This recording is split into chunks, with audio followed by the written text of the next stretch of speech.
Very unique blade shape. Not as heavy as I thought it would be for a frame lock. So we've got the thumb studs, dual thumb studs. And we've got the flipper. And I am not sure how usable that hole is. Maybe for two-hand opening. So that's kind of weird, but it is what it is. Very deep carry, tip down, right side only.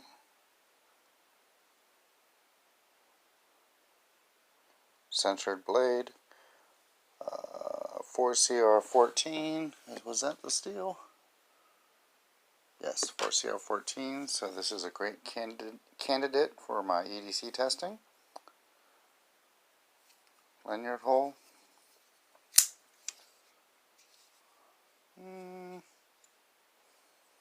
Maybe if you're super careful, you can use it as a finger choil.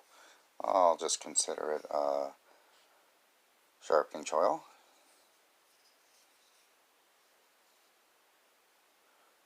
Overstop. Travel overstop. Yeah. Good lockup on the frame. So there you go. This is the Kershaw lifter.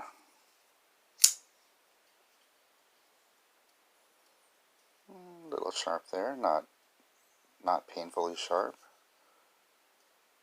Yeah, definitely sharp. You're not going to feel it though unless you're doing what I'm doing. You don't feel it in hand.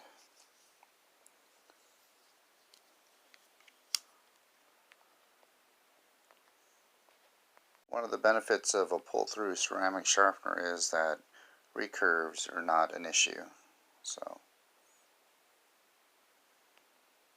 as far as sharpening goes.